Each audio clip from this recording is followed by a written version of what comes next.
Hey everybody, welcome to our continuing coverage here at the California Lodging Investment Conference, CLIC 7.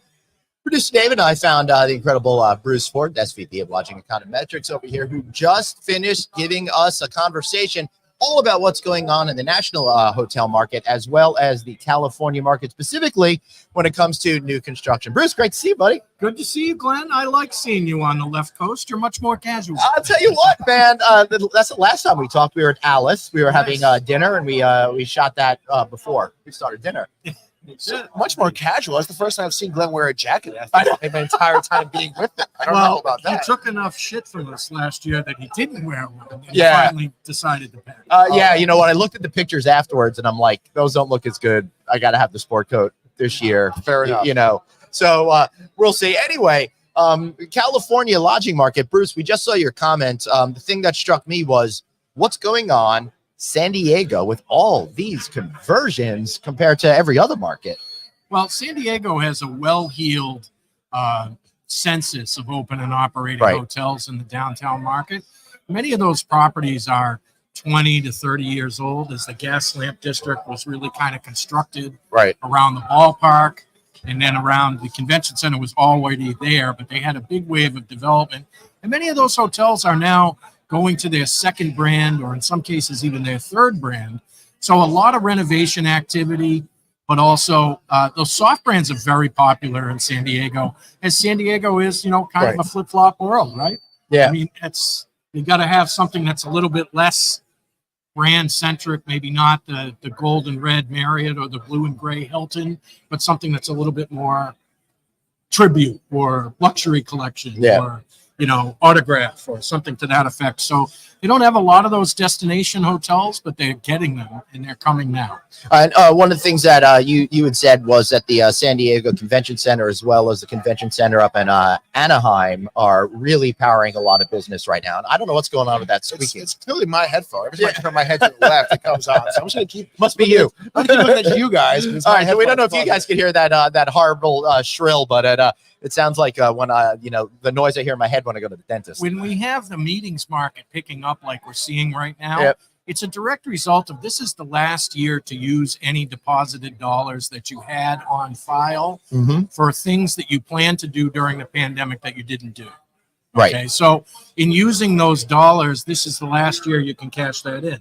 So in many cases, people deferred to 2024. So there are some big time, one-time events that are happening in some of those cities. And of course, maybe it'll help with stopping the rain in California. Yeah, I don't know about that.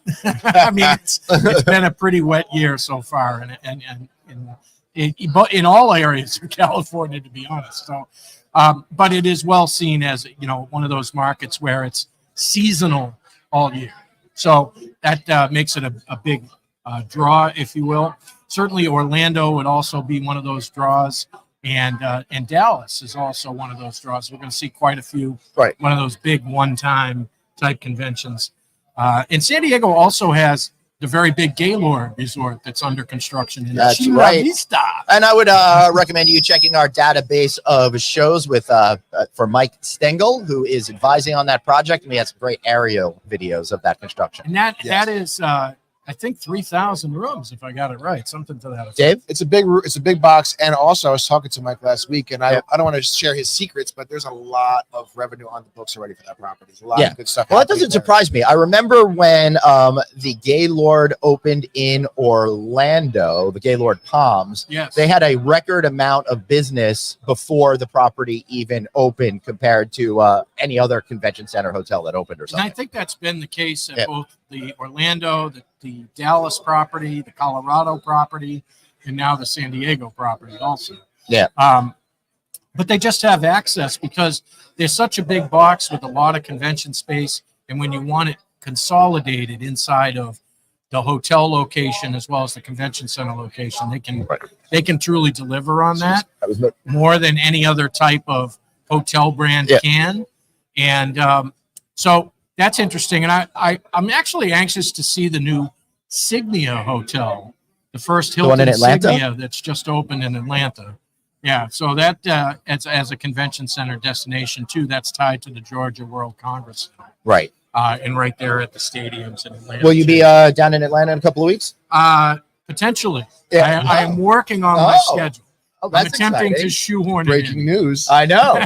Well, hopefully we'll get to hang out in Atlanta at the upcoming Hotel Investment I don't know. Conference. I like the Pacific Ocean, Glenn. I might keep you as my West Coast. But today we're talking about the California Lodging Investment Conference and all that's going on over here. And I'll tell you, this event seems to be off to a great start. Yes. Last night's energy was off the hook. I'm feeling it right now. And you guys out there probably hear all that noise come through the microphones because this event is hopping.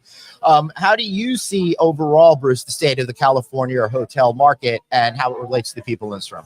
Well, conversions and renovations are a very big story in California right now. There's no question it will continue to be a story for the next couple of years. The pipeline is growing, but it's not starting.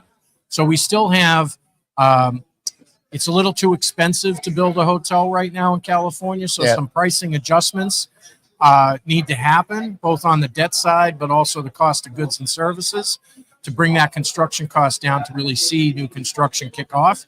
But we're certainly seeing the signings with the hopes of 25 and 26 construction starts. Transactions has not picked up yet. Right. We still see owners preferring to just hold on to the assets. Not as much distress out here because California has an outside lifestyle. So as a result, during the pandemic, they actually did pretty good comparatively to some other locations because they have so much outside resort style properties here, which is also some of the reason that we have such a pipeline in the Inland Empire because everybody went to Palm Springs during the pandemic. So as a result, those properties did well and can now afford to renovate, convert, and in some cases add another location. Sorry, respect. No, that's but that's cyclical, and obviously the recovery for them is a little bit quicker, because they didn't go down as far, if you will. Dave? One thing that stood out to me was you're talking about kind of the revenge travel, and when is that cycle going to kind of expire or exhaust out? B, the lack of international travel, or just that hasn't really come back. And that's not just for California. That's pretty much across the country. Yeah, we're talking about international travel inbound as opposed to us going outbound. Yes, correct. And there's a various number of reasons for that, which you covered during your keynote speech. But not for these people here. No. So, Bruce, touch on that real quick, if you don't mind, on what is kind of halting that international travel coming back. And do you have any idea of when we might see those numbers kind of get to pre-COVID levels? It's going to be a couple years before we see pre-COVID levels. And some of that is decentralization of decision making. So if you're in a global company, in many cases as a result of the pandemic, several people would have been super regional heads, if you will. So they kind of travel within their region. The global landscape person that flies all over the world, that job was broken in half in some cases. So you can manage it a little bit better through, electronic means, which we all had to do during the pandemic. But also the amount of airlift coming into the United States is still significantly down. I think I said I know I said it on your podcast in Los Angeles, Glenn, but I'd say it again here. The number of inbound travelers from China, just as an example, they have about 1/3 of the number of daily nonstops into the United States from China that they had in a pre-pandemic level. And that's got a long way to go. And it's not really on the list for the airlines right now because they're not getting pushed for that demand because visas are so slow to come to America right now. They feel like they've got it set up. And the airlines also have us all set up as domestic travelers because the inventory is very tight. You have to book further out. You're paying through the nose. Oh my God. They have got us right now. All right. So I would like I to haven't bought a $300 airline ticket in 6 years. And which is sad. I have, but it was only one half of one way. You got to jump out halfway through the flight. But, that's a really important point. And one of the things that I don't understand, and hopefully out there, you give me some clarity on this, is why isn't the hotel business more focused on what's going on with air travel? It's almost like we ignore it. But I'm trying to book a flight for the end of May to Las Vegas, and they're looking for $900 from me. At some point, people are going to say, forget about it. I'm not going to go on this particular trip. Yeah. Well, they have a game on The Price is Right for that. It's called "That's Too Much." So does that mean you're going to see more, when COVID was happening, we kind of came in a COVID drive market, local drive market travel was really the way to go. Do you think there's going to be a return of that? Is that something people should be focusing on with their marketing dollars to that local drive area? That's a great question. Well, it is certainly cheaper to drive than we would typically see in a cycle like right now. Gas is still maintained a pretty reasonable level. It hasn't shot up since the kind of the shock of last summer. It's kind of gone back down. I mean, I can buy gas at home for under $3 a gallon. What? I think that's pretty good. And you don't even have to pump it in Jersey over there. We don't. Wow. Yeah. So that's pretty good. But the airline travel and the airlines are absolutely making money hand over fist. So they've got the supply and demand thing figured out pretty well. But the efficiency of some of these aircraft also is providing them some great extra revenue, if you will, because it's cheaper to fly them, right? More efficient, and obviously you get a very good experience. I flew on an A321 Neo yesterday, which is a pretty new plane for Delta down from Boston, and it doesn't shake, rattle, and roll like a 757 does. Yeah, I fly this too. Yeah, and it's probably half as much to run that plane, and they're charging twice as much more. So you do the math. Oh God, we'll do airline math. Yeah. now, Bruce, we're in California. We're talking about all things California here, but us three are all from the East Coast. Yes. That makes us experts on California. Yes, absolutely. So are you seeing similar trends to what you just talked about on stage to the East Coast, or is there different things happening, New York, Boston, DC area?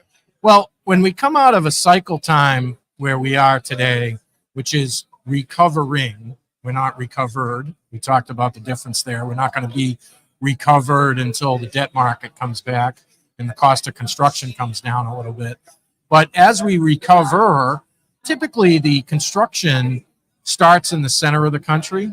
Okay, so from Chicago to Dallas has the highest pipeline of any market in the country right now. Well, I feel like Nashville's a little pissed about that, and they're going to try to make a comeback. Of course they are. But they're going to build a new stadium so that the construction of new hotels around that new football stadium in Dallas will be in Nashville. Oh, okay, because I thought Dallas just had one like 10 years ago. They or did something actually. Dallas, if you go to Live Nation in Dallas, it's or Texas Live is what it's called. They actually have two baseball stadiums and the football stadium right there, and the brand new Lowe's Hotel and a couple other properties that are under construction, and that's quote the entertainment district, and that's become a very popular thing to do, and they're going to do that in Nashville. They're building that out around SoFi in Los Angeles. They're building it out around Allegiant Stadium in Las Vegas, and around the baseball stadium that's going to be. They're building out. Tropicana's going to be. They're building out non-casino gaming hotels out there. Is what you're saying? Coming soon to a theater near you. Fascinating. Yes. But it's not as numerous as would it be in other cities. Because Las Vegas is so connected with casinos. Yeah, right. But there are some new resorts that are coming towards the stadium and even past the stadium, as Las Vegas Boulevard, in terms of developments for casino resorts, is going to go another mile down past the stadium, easy. You're talking south. Years, yes. Yeah, so you're thinking like past Mandalay Bay in that direction for people that don't 100%. know the market. Yeah, Dave? So bringing it back to California now. Of all the markets you talked about a number of markets. Where, if someone's not here but wants to get into California, whether they're already here or trying to get in initially get in, what's the one market, the top market that they should get into now for that 25, 26, 27 year? Well, I think there's some distressed sellers in San Francisco area, people who are looking to, quote, divest in that market or trim some of their investments in that market. Right. So I think you're going to see some properties available at a discount up there. I don't think there's really any discounts available in San Diego. There probably will be some potential discounts in Palm Springs as a result of the new supply that's coming in, which will force some transactions. But I think San Francisco, San Jose, perhaps interesting in the coming quarters. And again, Palm Springs. So those what I'd see. So San Francisco, I was really surprised when I saw your remarks this morning about the new luxury product that's going in there and how it seems like companies are hedging their bets that come a few years from now, that market's going to start to return. What are they seeing that the wider industry in America doesn't seem to understand about San Francisco? Well, luxury has really taken a new position from a rate tier perspective in the United States. I think we've seen some hotels in the U.S. that are luxury branded properties charging $800-900 a night for their guest rooms, and I don't think we were seeing that broadly outside of maybe 5 markets in the U.S., but I think now it's maybe 10 or 12. So those fine luxury experiences and that experience travel is permeating that end of the industry. And of course, experience travel is top of the list for anybody that's half our age, Glenn. What's top of the list for my age? Sounds like me. But it continues too, because another area that did very well during the pandemic is Mexico, as an example. Yeah. The resorts in Mexico were wide open during the pandemic and really curated a lot of additional revenue as a result of that. So many of them are renovating, converting, and they're building new resorts down there. So those markets that held strong during the pandemic are now kind of transitioning to new rate tiers that might not have been available before because of the kind of the change in the demand dynamics in the market. So how high can rates go to keep things still attractive for developers going forward, particularly here in California? Well, the cost of those luxury developments is not cheap. I mean, we're going to be looking at, a new Waldorf, a new Rosewood in San Francisco. Both of those hotels will likely be well over $1 million a key to develop. And so when we do hotel math, typically the cost of construction per room, you lop off the last 3 zeros, and that's what you got to charge per night. So if it costs $1.2 million per guest room to build the hotel, $1,200, ADR of $1,200. So is that, and maybe obviously this is a forward-facing question, but is that realistic given what we talked about maybe just 5 minutes ago, the prices of airlines, the prices of the cost to get to other areas of the country and others of the world, being so astronomically high? Well, Dave, it's coming to a theater near you. And is it achievable? I'm not in that business, but my dad had a lot of things to say about when we were in the hotel business, starting lodging econometrics. He used to tell me, he says, if you want to lose some money, build a luxury hotel. So, at the end of the day, those people have a different view on profitability, and they have a different view on what their return on investment is. True. In the luxury space, sometimes it's a trophy. I was going to say the ego play. Yeah. You get these billionaires that got to have their properties. Sure. But you look at something like the Equinox brand. The Equinox brand, they're going to build a 400-unit property across the street from the San Francisco 49ers Stadium. Wow. In Santa Clara. That's going to be the biggest Equinox by a lot. Yeah. Okay. And that brand is, being the wellness brand that it is, really kind of connects with the marketplace. For sure. Yeah. So excellent. Is $1,200 a night sustainable in a lot of cities? The answer is no. Is it sustainable in 7 or 8 or 10 cities? I think so. Yeah. Going forward. That makes sense. And $1,200 a night is your standard king, Glenn. That's not the suite. No, I figured when you not travel. Not the Glenn Houseman suite. The Glenn Houseman space. The Glenn Houseman suite is $3,000. Oh, goodness gracious, Dave. So you were talking about the keynote, and you were talking a little bit earlier here about that. Development's happening once that cost of debt starts coming back to reality a little bit. We have a lot of financial people here for these, people at the conference to talk to. When do you see that realistically possibly happening? Well, David, I'll remind you, we are in an election year, okay? And not a lot of people seek to step out of line in government in an election year. So I don't think the Fed chair is going to have much to say until we have a new president, if we have a new president. Yeah. Okay. Well, either way, it'll be a new president with a new term. Yes. Whether or not it's the same human being, we will find out come first week of November. But I would not.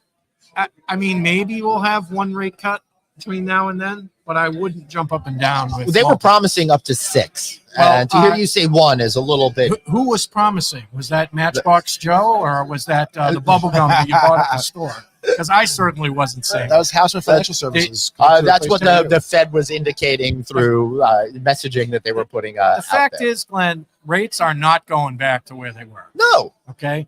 If you're able to borrow money for under 6% in the hotel business, you'll be doing good next year. Well, I am spending a lot of time on the road trying to remind people what interest rates were like before the Great Recession, 2008, 2009, Of course. and that we got addicted to artificially low rates for years and years and years. A generation of people have no idea what actual interest rates are. So it's coming as a little bit of a shock now. Well, that is affecting residential real estate now, Glenn, Yeah. because people are afraid to sell their house because Right. I've got this great loan. Yeah, I'm in the same position. I'm not in a rush. Dude, I'm not going anywhere. I mean, like, I'm not gonna wind up buying a house for So 6-7%. So what are you going to do with it, Glenn? You're going to renovate it, Well, right? I'm Fix and do what you need to do. I don't to know. make it Convert more it to Not house me. in 3.0, right house in now, pool house yeah, spot. right now, I'm just paying for kids' college educations. But if I didn't have to do that, You'd be renovating. I would definitely have a new kitchen. Yeah. Yeah. I mean, that's what's happening. And think about how that applies in the hotel business. I got this great loan. I don't want to give it up. So I'll just renovate it and make it better to improve my payoff. And that's why we have a renovation and conversion cycle right now, Glenn. Yep. And again, to just put a fine note on Bruce's point, that's why so many of the hotel companies are rolling out those conversions brands now, Just because say they that. see that white space in the market where they have an opportunity to flip a property in their favor instead of having to go through a whole long-term development process. 100%. Right. Let's get the revenue now as fast as we can. And one trend that we will be seeing that was a little bit maybe too hot to Right. talk about on the stage, but I'll break the news right here with you, Yeah. Glenn, is converting, but then the renovation trails the conversion. Right. So I don't have to get the renovation done to get the brand on the door. Hmm. That it will be a trend, 24, 25. So something we need to ask some of the brand leaders that are here about, Yeah. as we kind of pull people through this cycle today. We're going to pull people left and right, as we Yep. talked about earlier. How aggressive are you with branding before the renovation is complete? Right. Interesting. All right. Great. Dave, any final? No, Bruce, as always, just great content. Really appreciate it, and learned a lot today. My pleasure, guys. Thanks so much. Hey, and thank you guys. Keep tuning in. We're going to have some stuff that we're going to do live. I'm going to actually be recording a couple of things. We'll roll those out next week, the ones that are not as in the moment. So stay tuned to No Vacancy for all of your news. Subscribe to our newsletter. Text the word hotel to 66866. That's hotel to 66866. Or just find us on LinkedIn and show us a little love. We will see you guys later. Take care. Bye-bye. See ya. Is this going to end? Nope.